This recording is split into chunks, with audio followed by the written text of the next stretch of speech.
John St. Helen was on his deathbed, or so he was convinced. Finis L. Bates, his friend, was by his side as St. Helen gasped his confession out. "My name is John Wilkes Booth, and I am the assassin of Abraham Lincoln." St. Helen said that on the night that Booth was allegedly killed, that another man had died in his stead.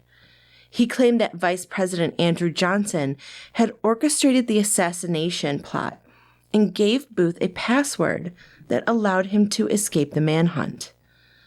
St. Helen ended up living for several more years and eventually skipped town. Years later, Bates was reading a newspaper article about a man named David E. George who committed suicide in a hotel room by consuming arsenic. 9 months earlier, after a previous suicide attempt, he had confessed to his wife that he was John Wilkes Booth, and he had killed Lincoln. Bates couldn't deny the similarities between George and St. Helen. In some bizarre twist of fate, or perhaps due to Bates' insistence, he ended up owning the rights to the new mummified corpse of what was allegedly John Wilkes Booth's body.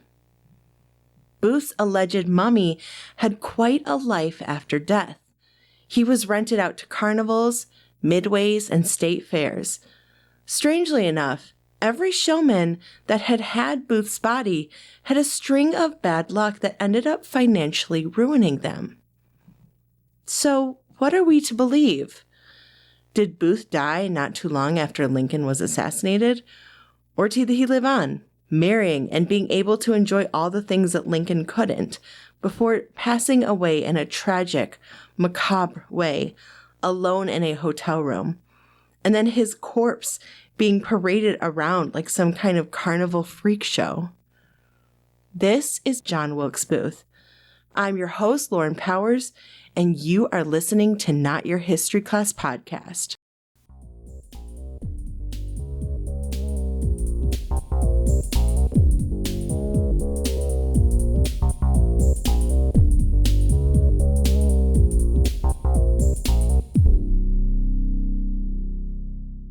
Our standard education has barely touched upon the depth, violence, and tragedy of human history.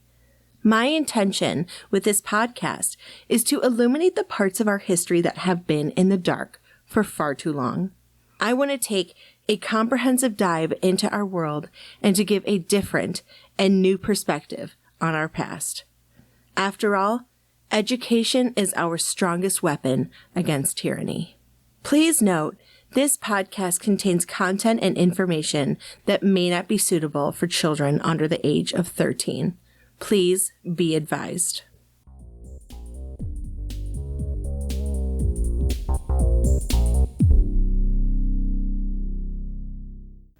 Before I begin, I want to note that there are some quotes in here that contain terms that are considered to be offensive. I want to state that this is in no way a reflection of my own beliefs, but of those who wrote/said the original quote. John Wilkes Booth was born on May 10th, 1838 in Bel Air, Maryland. He was born the ninth of 10 children to actor Junius Brutus Booth and his mother, Mary Ann Holmes, Junius's mistress. Both his parents were immigrants from England. Junius was a successful Shakespearean actor, and John, as well as his brother Edwin, decided to follow in his footsteps. Ironically, Junius was named after Junius Brutus, the man who assassinated Caesar. Booth was an athletic child, but found his studies to be a little bit boring. In 1846, it came to light that Junius had never divorced his first wife when he started having relations with John's mother, Mary Ann, 25 years prior. This scandal made an impact on John, as he had always been proud of his last name. Junius was also known as a heavy drinker, and they lived on a farm that was worked on by enslaved individuals. In 1981, Junius was posthumously inducted into the American Theater Hall of Fame. It must have been difficult to have been in his father's shadow, as Junius was considered to be the greatest actor of tragedy in the first half of the 19th century. John's older brother, Edwin, was also inducted into the Hall of Fame, and he was considered to be the greatest Shakespearean actor of the last half of the 19th century. Strangely enough, Edwin had saved Abraham Lincoln's son, Robert, from being hit by a train in either 1863 or 1864, although sources are unclear about the actual date. Edwin was also a supporter of the Union while John was a Confederate supporter. He, quote, hated abolitionists and thought they were trying to destroy the country he loved, end quote. His father passed away in 1852, and that was when John decided to leave St. Timothy's Hall, a prestigious military academy. He started acting on the stage at age 17 in 1855, joining his brothers, Junius Jr. and Edwin, in the acting world. Booth made his debut in Shakespeare's Richard III at Charles Street Theater in Baltimore, Maryland, and he started to travel all over the country. In 1862, he made his debut in New York, playing the titular role of Richard III. He was given national praise for his performance. On November 19, 1863, Lincoln delivered the Gettysburg Address. This speech was important as it reminded people of how vital the Civil War was and the sacrifice that 50,000 troops made at the Battle of Gettysburg. The speech also reminded people that the United States was a country where all men are created equal. That same year that Lincoln had delivered the Gettysburg Address, he had seen Booth in a performance of The Marble Heart at Ford's Theater. Booth spent about 10 years acting from 1855 to 1865, and his last role on stage was as Duke Pescara in The Apostate in Ford's Theater on March 18th. John Wilkes Booth's acting ability was nothing to sneer at compared to his family. He was considered to be an A-list actor. New York Herald called him a veritable sensation. He was known as playing a great villain. The Spirit of the Times wrote that Booth was, quote, another Lucifer, end quote. He had a, quote, Mephistophelian sneer, his demonic glare, and pity-murdering laugh fairly curdle the blood and haunt one like specters of a dream, end quote.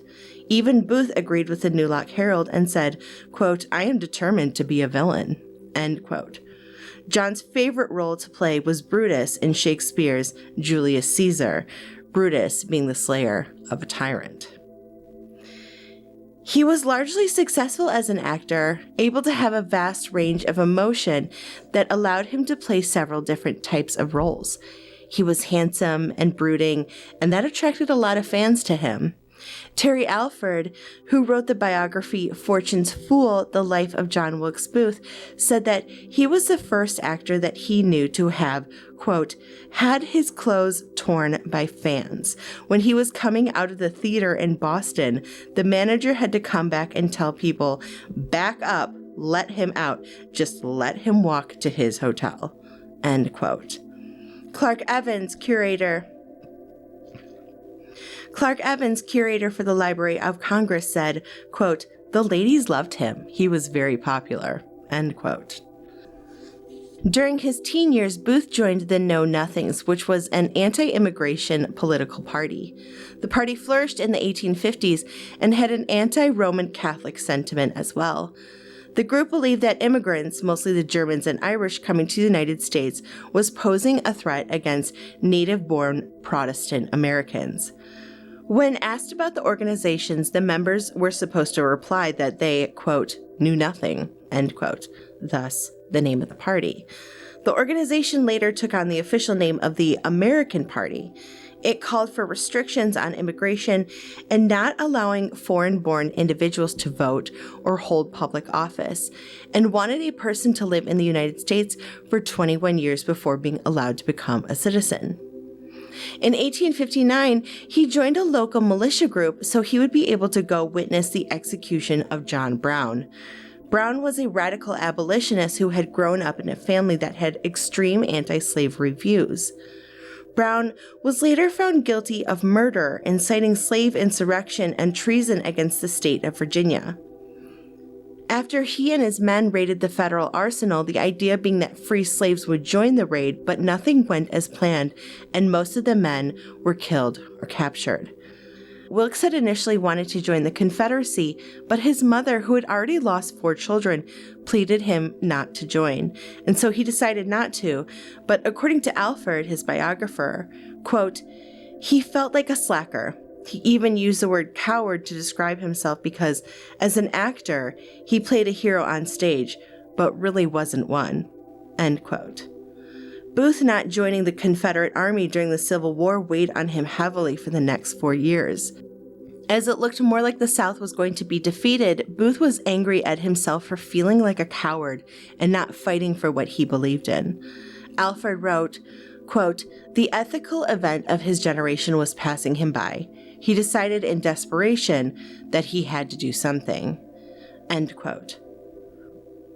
Booth's motivations for killing the president were political, he believed, according to historian Terry Alford, that, quote, John Wilkes Booth was one of those people who thought the best country in the history of the world was the United States as it existed before the Civil War, end quote, Alford says. Quote, and then when Lincoln came along, he was changing that in fundamental ways, end quote. He did not like that slaves were being emancipated or that the government started to institute an income tax, as well as military conscription. Alford said, quote, but Booth brought that agitation and extremism, the passion, almost of a fanatic, and it was very dangerous, as we find out, end quote. He frequently publicly denounced Lincoln at public events. Booth and a few co-conspirators decided that in order to make an impression to save the Confederacy, that they were going to have to abduct Lincoln and keep him held for the ransom of releasing Confederate soldiers. With Lincoln being reelected in 1864 and his platform involving the emancipation of slaves, Booth started to become mentally unstable. He said Lincoln was, quote, a tool of the North, quote, and his re-election was a plot to, quote, make himself a king, end quote. After hearing the news of General Lee's surrender, the plot to kidnap the president turned into a plot to murder him. Quote, Booth was reckless by nature. He had raw guts in abundance and decided in desperation to do something for the South while there was still a South to do something for, end quote. In 1864, he wrote to his brother-in-law, quote, this country was formed for the white, not for the black man, and looking upon African slavery from the same standpoint as held by those noble framers of our Constitution, I, for one, have ever considered it one of the greatest blessings, both for themselves and us, that God ever bestowed upon a favored nation, end quote. Booth gathered with his fellow conspirators and hashed out an assassination plan. Lewis Powell and David Harold were going to be attacking Secretary of State William Seward, and George Atzerodt was going to be assassinating Vice President Andrew Johnson. Lewis Powell was a former Confederate soldier with the 2nd Florida Infantry. He was recruited as a muscle as he was tall and strong. Atzerodt was a German immigrant that was recruited by Booth due to his ability to handle a boat and also his knowledge of waterways, which would be helpful when kidnapping the president. He also frequently helped bring Confederate spies and supplies across the Potomac River between Virginia and Maryland. The attacks were to happen at approximately the same time, around 10 p.m. that night. Atzerodt did not approach Johnson, who was staying at the Kirkwood Hotel close to Ford's Theater. Atzerodt ended up ordering a drink at the hotel and apparently grew a conscience and lost his nerve. Powell broke into Seward's home and slashed him with a knife several times. Seward survived, but was permanently disfigured. Booth's part was to take out the president. On April 14, 1865, he had learned that Lincoln would be attending a performance of the show Our American Cousin. That evening, the president was supposed to be protected by a Washington, D.C. cop named John Parker. The reality is that while the Secret Service was created in 1865 to eliminate counterfeit money, it didn't become a service that protected the president until 1902. Lincoln had always been fairly lax about his personal safety, He had received death threats, but despite that, he would frequently go to church or plays without guards, and he didn't like having a military escort. John Parker, according to the SmithsonianMag.com, was a bit of a joke when it came to his skills as a policeman. He had gone before the police board multiple times facing a bunch of charges that should have gotten him fired, but never did. He did things such as being drunk on duty, sleeping on a streetcar when he was supposed to be working, which he explained that he had heard ducks quacking on the tram and wanted to investigate. He had also been in trouble for frequenting a brothel, but claimed that the madam had asked for him. In November of 1864, a protective permanent detail had been made to keep the president safe, and it was made up for officers. John Parker was on that detail. That morning, he had gotten off to a slow start and was supposed to relieve Lincoln's previous bodyguard, but was 3 hours late to do so. At Ford's Theater, John Parker was seated outside the president's box, and from where he was seated, he could not see the stage. He decided to move to the first gallery to watch the play, and at intermission, he ended up joining the coachman of Lincoln's carriage for drinks next door at the Star Saloon. Strangely enough, John Wilkes Booth was also at the same saloon, getting courage to commit his heinous act.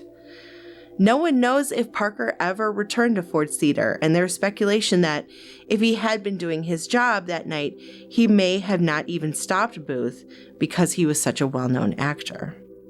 William H. Crook, a fellow presidential bodyguard, held him directly responsible for the death of Lincoln. He said, quote, "Had he done his duty, I believe President Lincoln would not have been murdered by Booth."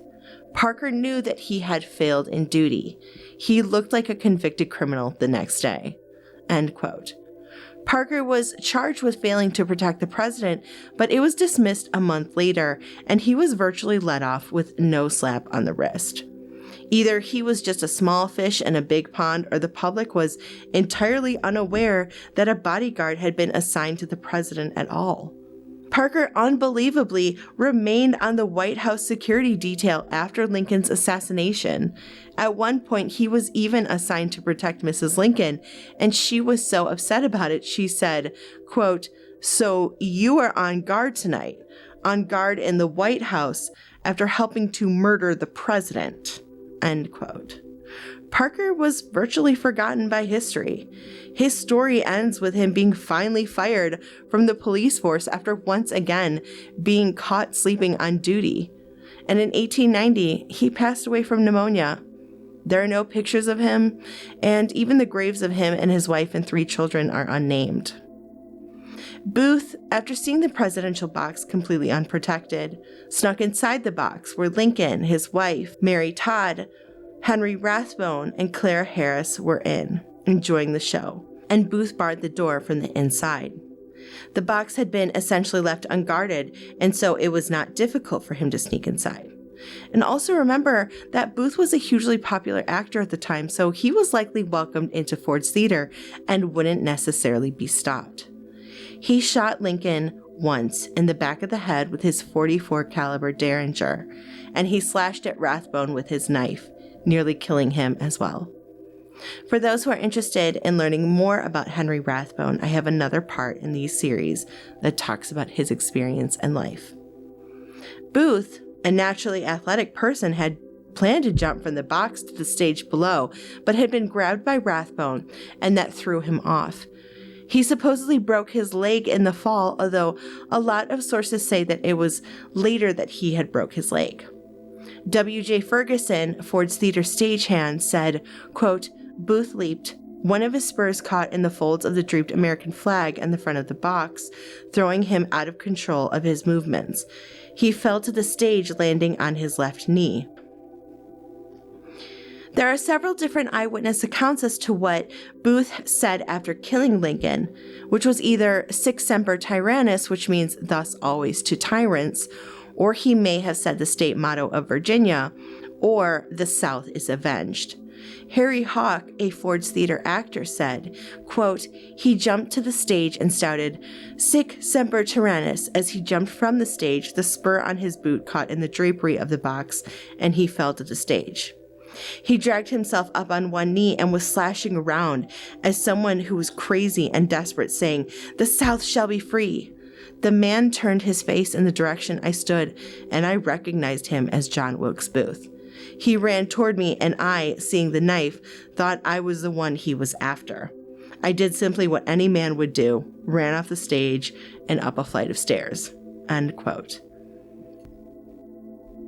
Booth made his way to the back door of the theater, where William Withers, the orchestra conductor, tried to stop him, but Booth slashed at Withers. Jeannie Gourlay, an actress at Ford's Theater, said, quote, "We were together only a minute when I saw Booth coming towards us waving a great knife. He dashed between us towards the stage door, thrusting me aside with one hand and slashing at Mr. Withers with the knife. The onslaught was so sudden, we thought the man had gone mad. We heard the report of the shot and the subsequent tumult in the audience. The next moment, one of my brothers came running in from the front, crying that Booth had shot Mr. Lincoln. There was great confusion." End quote. Mary Anderson, a resident of Baptist Alley behind Ford's Theater, reported, quote, "I was looking through the open door and noticing the people moving about the scenes from time to time, when all of a sudden I saw Booth burst from the passage, as if coming from the stage, and rush to the back door like lightning.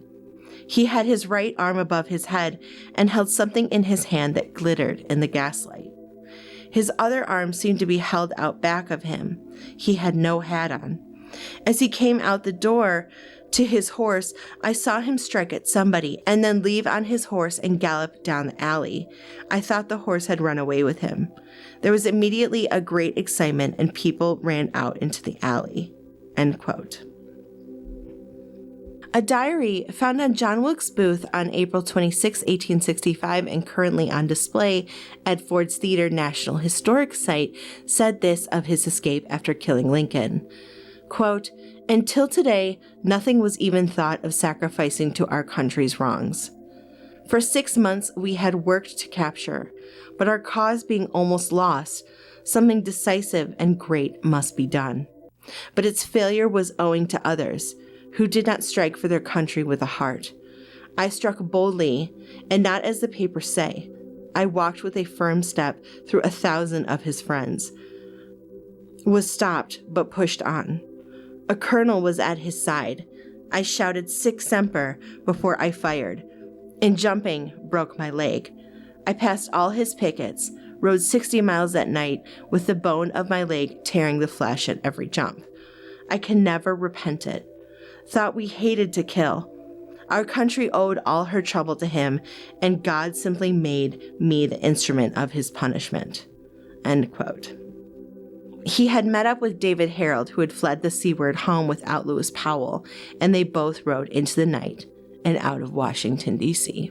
Lincoln's death martyred him in many ways, becoming more of a legend as he was revered much more in death than he had been in life. As Booth and Harold had fled, Booth had his leg treated in Maryland by the Dr. Samuel Mudd.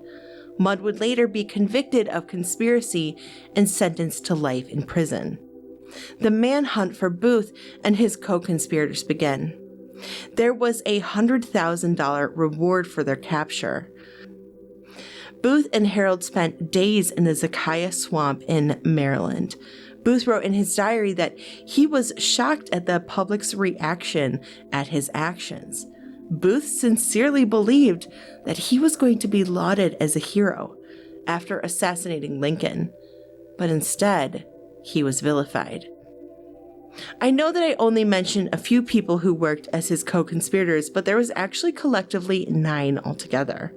Samuel Bland Arnold, a school friend of John Wilkes Booth from St. Timothy's School, was recruited by Booth, but later left after telling Booth that he thought the kidnapping plans wouldn't work.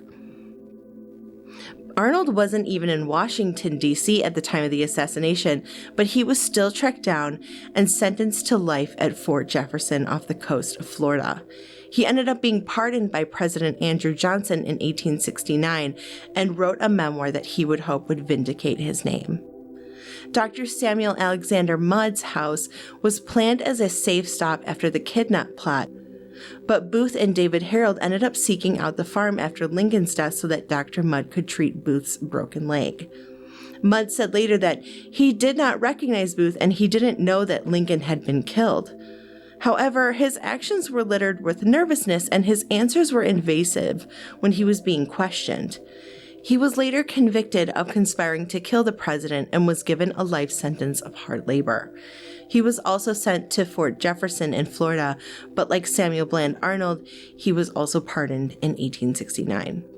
Michael O'Loughlin was a childhood friend of Booth's and an ex-Confederate soldier. He admitted to initially participating in the failed abduction of Lincoln on March 17, 1865, but later he decided to withdraw from abduction attempts, as it seems that Booth's plans were not going to work. He didn't actually have a role in the assassination plot, but he turned himself into authorities on Monday, April 17th, 2 days after Lincoln's assassination. He was tried as a conspirator and sentenced to life in prison, where he was also sent to Fort Jefferson in the Florida Keys. If he had lived, he may have also been pardoned by Andrew Johnson, but he passed away of yellow fever in 1867. Edmund Ned Spangler was a carpenter and a stagehand at Ford's Theater who had met Booth earlier when he worked at the Booth home in Bel Air, Maryland. He had been assigned to hold Booth's horse in the back alley behind Ford's Theater the night of the assassination, except he ended up turning that duty over to John Burroughs. He may have not even known about the assassination plot, but either way, he was sentenced to 6 years of hard labor at Fort Jefferson Prison in Florida. John Harrison Surratt Jr. was a Confederate spy who had a college education and ran correspondence and mail across Union lines. He also worked with the Confederate Secret Service agents in Canada, and he was the one who introduced Harold, Azarat, and Powell to Booth. He also took part in the field abduction attempt in March 1865, but was in New York at the time of the assassination. He fled from the United States to Canada, then to England, and was living as a fugitive for several years, even serving with the Papal Guards for the Vatican. In 1866, he was recognized and apprehended in Egypt and extradited back to the United States, where he was tried by a civilian court in 1867. The result was a hung jury, and he was set free and never tried again. Mary Elizabeth Surratt, the mother of John Harrison Surratt Jr., was a Southern sympathizer and owned a boarding house in Washington, D.C.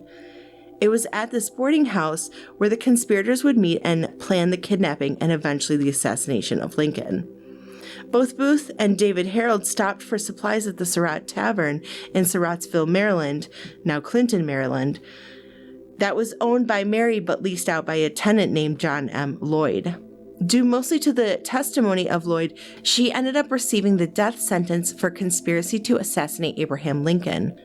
She was asked to be granted clemency due to her age and gender, but she was put to death by hanging on July 7, 1865, as the first woman to be executed by the federal government in the United States.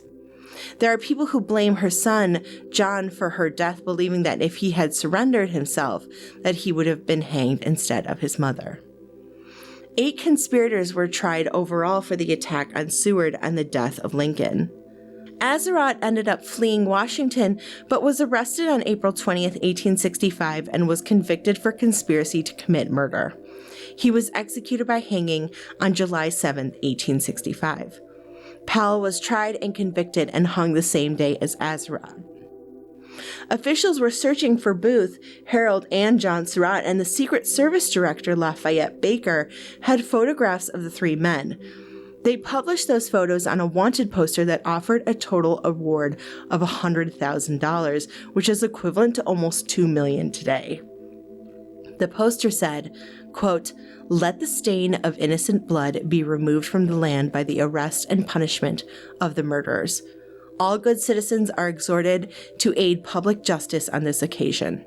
Every man should consider his own conscience, charged with this solemn duty, and rest neither night nor day until it be accomplished." End quote. A lockdown was enacted in Washington, D.C. that prevented people from leaving or entering. Guards were stationed all around forts. Thousands of civilians and military personnel helped search for Booth and Harold under the direction of Edwin Stanton, the Secretary of War. After Booth and Harold fled out of D.C. into the Surratt Tavern, they traveled towards the Potomac River. They were hiding in a pine thicket, and for several days, sometimes the searchers were so close that they could hear them talking. They had someone that helped them with food, water, and newspapers. Booth was described as a, quote, common cutthroat, end quote, in the newspapers, and it was shocking to him, as he assumed that he would be seen as a hero. They were helped by Confederate sympathizers in crossing the Potomac and the Rappahannock rivers into Virginia on April 22nd. The two men made their way to a tobacco farm owned by Richard Garrett and were posing as Confederate soldiers on their way home from war. They were sleeping inside the tobacco-curing barn when Union troops asked them to surrender at around 2 a.m. of April 26. Neither of the men were sure who their potential captors might be, and they were hoping that they were Confederate sympathizers. Booth asked them twice to tell them who they were, but they refused.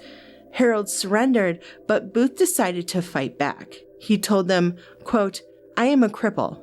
I have got but one leg. If you will withdraw your men in line 100 yards from the door, I will come out and fight you." End quote. But once again, they refused. He asked them for 50 yards, and they said no once again. He had on him a pair of pistols, a short-barreled rifle. Everton Conger, a detective, had snuck over to the barn and lit some of the hay on the floor on fire. Booth realized that it was going to be impossible for him to put out the fire, and so he made his way out the door. A shot rang out in the darkness, and Booth slumped to the ground. Union soldier Boston Corbett had shot him in the neck. They laid Booth on the grass, and Conger put his ear to Booth's mouth and heard him say, quote, "Tell mother I die for my country."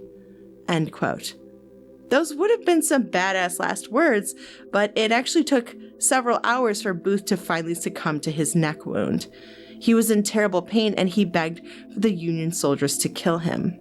He died at 7 a.m. that same day on the Garrett family's front porch. His body was secretly buried in Washington, D.C.'s old penitentiary, where Harold and other Booth conspirators were later hanged. Boston Corbett later said that he could see Booth through a crack in the barn. Quote, "I could see him, but he could not see me. It was not through fear at all that I shot him, but because it was my impression that it was time the man was shot, for I thought he would do harm to our men." There are theories that it was not actually Booth that had been killed, but rather some poor stand-in that had been shot. Although his body had been taken aboard a Navy ironclad USS Montauk so that he could be examined by military doctors. On his body, they found a scar from a previous surgery and the initials JWB on his left hand, and they decided that without a doubt, this was definitely John Wilkes Booth. Newspaper stories were popping up about Booth in India, Brazil, Mexico, Cuba, Italy, Germany, China, Turkey, and more. There were almost these fantastical stories that he had gone into the mining business in South America. In some other stories, he was living in Australia and became a leading actor under the name of Senior Enos.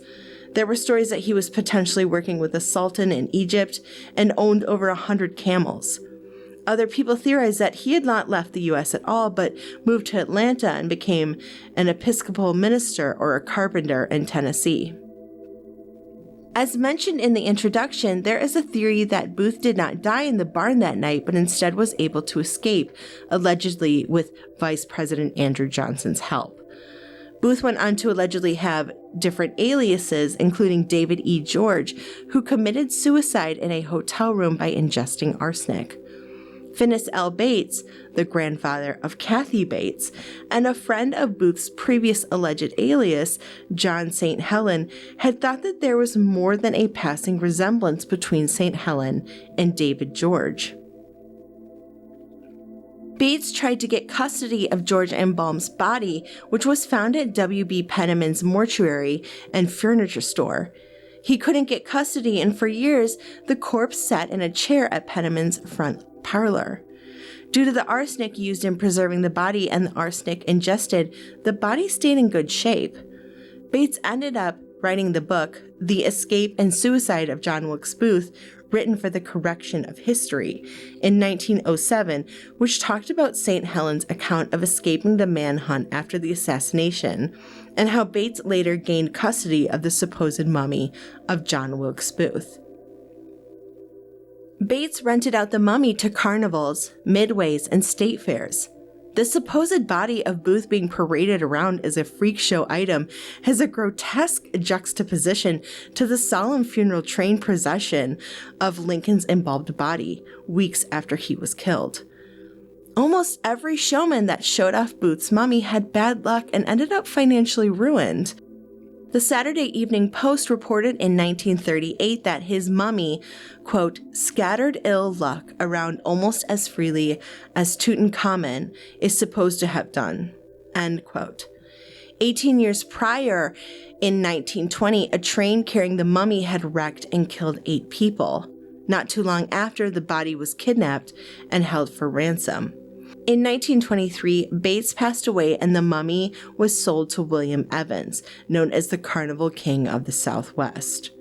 When Evans retired, the mummy was brought to his potato farm in Idaho, and he posted a sign out front that said, "See the man who murdered Lincoln," and allowed tourists to come in and see the corpse. There was even an attempted relaunch, but it failed. Evans was ordered out of Salt Lake City for teaching false history, and in Big Spring, Texas, he was fined for transporting a corpse without a license. Around 1930, the mummy was bought for $5,000 by carnival man John Harkin and his wife. They traveled around the country with the mummy in a truck, allowing it to lay on the floor while they slept in adjacent bunks. He offered anyone $1,000 if they could prove the mummy wasn't Booth, although he never paid out any money. The next year, a bunch of doctors in Chicago, including the health commissioner, x-rayed the corpse and claimed that the injuries that were on the body, such as the fractured leg, broken thumb, and neck scar, were consistent with Booth. However, the fracture was found on the right leg of the mummy when Booth had actually fractured his left leg. In 1937 to 1950, the mummy traveled with Jay Gould's $1 Million Circus, and it was last seen in public in the 1970s and may now reside with a private collector. Some family members of Booth have wanted to have the body that was buried in Booth's grave to be exhumed and tested for DNA, but the courts have denied the requests.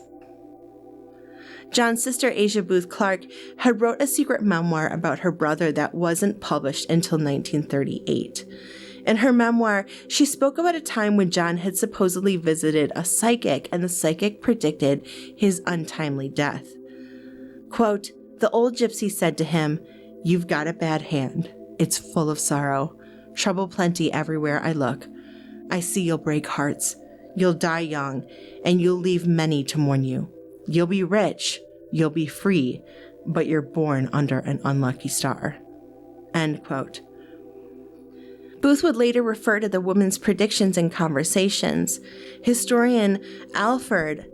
Biographer Alford said, quote, "The little fortune he wrote down grew tattered from folding and unfolding, as he would get it out and look at it and put it back, so thoughts like that preyed on his mind." End quote. The assassination of Lincoln destroyed the Booth family. Alfred goes on to say, quote, "The brothers were actors. In other words, you've got to get out in front of thousands of strangers in dozens of towns and be public again. And this was exceptionally hard because a lot of people did feel you are your brother's keeper. Why didn't you do something about this? What did you know? Why didn't you take care of it?" And so it was extremely hard to be a Booth for a long, long time. End quote.